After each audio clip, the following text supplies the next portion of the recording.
Assalamualaikum warahmatullahi wabarakatuh. Anak-anak semua, bertemu lagi dengan Ibu Desri pada mata pelajaran fikih kelas 7, materi tentang bersuci dari najis.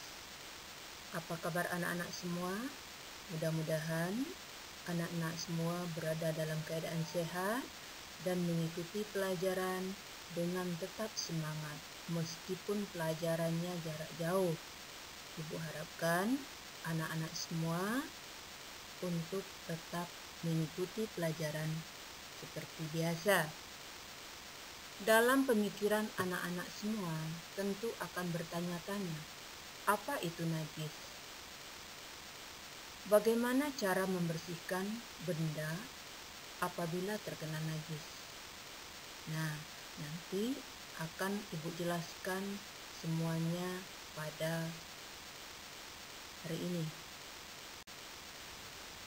Baiklah, Ibu akan jelaskan tentang pengertian najis. Secara bahasa, kata najis berasal dari bahasa Arab, merupakan fa'il dari kata najasa yang berarti kotor. Sedangkan menurut istilah, najis itu berarti segala sesuatu yang dianggap kotor oleh syara' atau hukum Islam, baik kotor secara zatnya maupun sifatnya.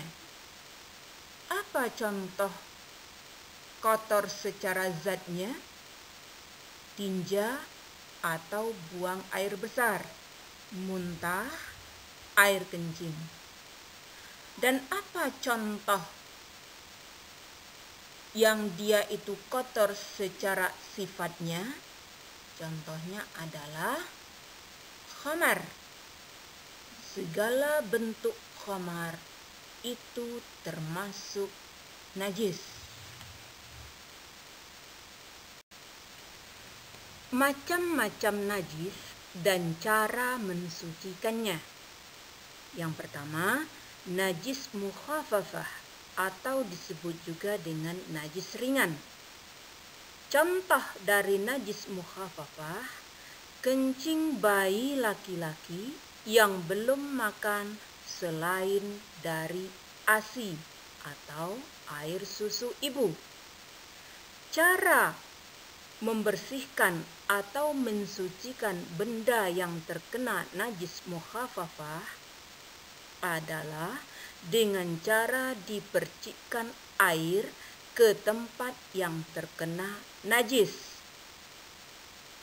Yang kedua adalah najis mutawasitah atau disebut juga dengan najis sedang. Najis mutawasitah ini terbagi dua. Ada najis mutawasitah hukmiyah, ada najis mutawasitah ainiyah. Contoh dari najis mutawasitah ainiyah adalah kencing bayi perempuan yang belum makan selain dari ASI atau air susu ibu, muntah, darah, nanah, buang air besar, mazi, dan lain sebagainya. Cara mensucikan atau membersihkan benda yang terkena najis mutawasitah adalah dengan cara dicuci sampai bersih, sampai hilang bau, warna, dan bentuknya. Dicuci dengan menggunakan sabun. Kemudian ada najis mutawasitah hukmiyah. Contoh, diyakini kalau pakaian kita terkena najis, air kencing, tetapi tidak ada lagi zatnya. Artinya, benda yang terkena najis mutawasitah itu sudah kering, tetapi diyakini masih ada najisnya. Maka cara mensucikannya adalah dengan cara cukup dibasuh. Yang ketiga, najis berat atau disebut juga dengan najis mukhaladzah. Najis mukhaladzah contohnya adalah anjing atau babi. Kedua benda tersebut termasuk jenis najis mukhaladzah atau najis berat. Maka cara mensucikan benda yang terkena najis mukhaladzah adalah dengan cara dicuci sebanyak 7 kali. Dan salah satu di antaranya menggunakan tanah.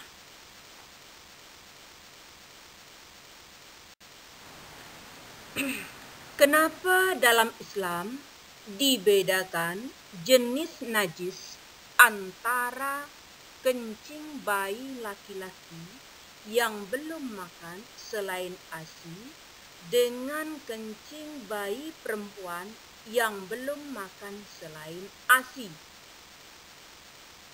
Alasannya, yang pertama, karena laki-laki, yaitu Adam, tercipta dari benda suci, yaitu tanah. Sedangkan perempuan tercipta dari najis, yaitu tulang rusuk Adam dan darah. Itu alasan pertama. Alasan kedua, karena tanda balighnya laki-laki dan tanda balighnya perempuan berbeda, di mana tanda balighnya laki-laki keluar mani, sedangkan mani adalah benda suci. Sementara tanda balighnya perempuan gabungan antara darah dan mani, yaitu najis. Jadi, haid itu termasuk jenis najis karena dia campuran dari darah dan mani.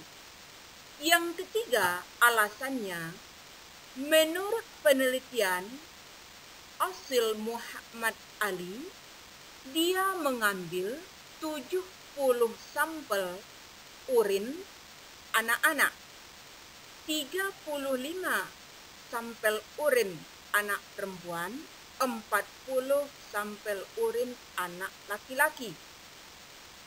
Setelah diteliti di laboratorium, ternyata persentase dalam urin bayi perempuan 94,44%, lebih banyak dibandingkan pada urin bayi laki-laki.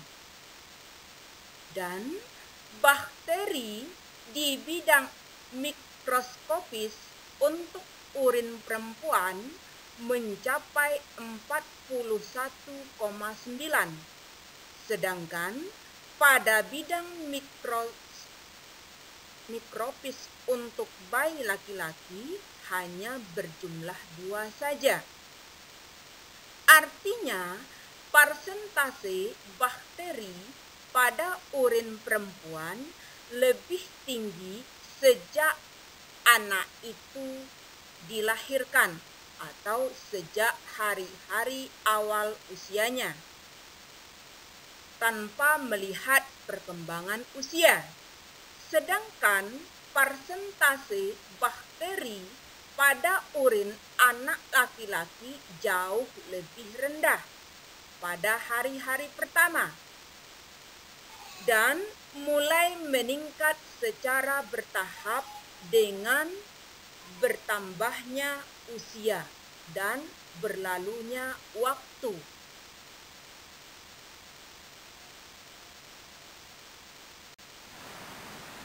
Tadi sudah Ibu singgung tentang cara membersihkan benda yang terkena najis. Jika benda terkena najis mukhafafah atau najis ringan, maka cara mensucikannya adalah cukup dengan memercikkan air ke tempat yang terkena najis. Yang kedua, najis mutawasitah atau najis sedang.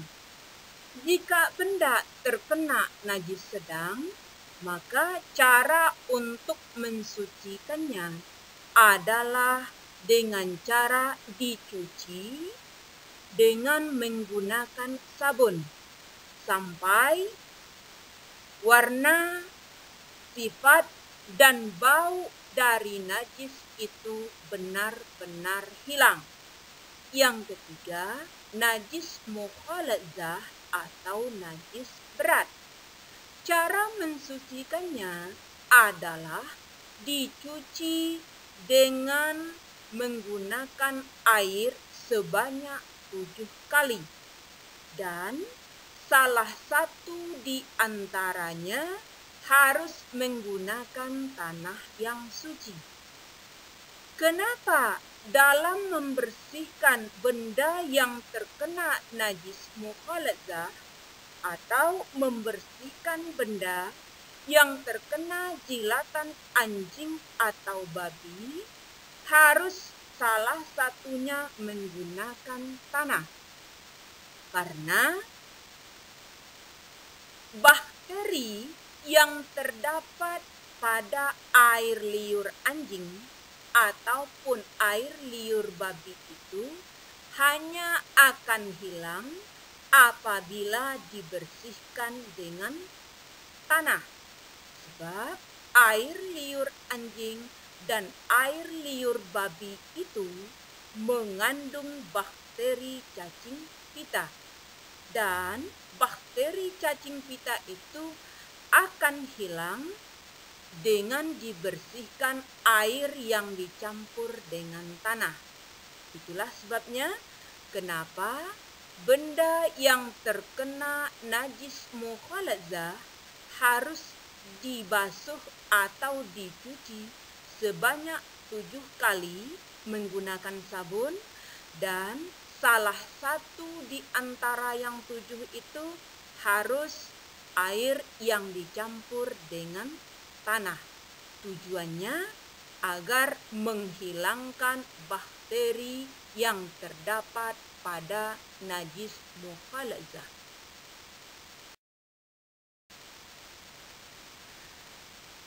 Untuk mengetahui apakah anak-anak semua mengikuti materi pelajaran yang Ibu berikan dengan baik dan benar, maka dari itu Ibu kasih satu soal yang soal itu ada jawabannya dari penjelasan yang sudah Ibu berikan tadi.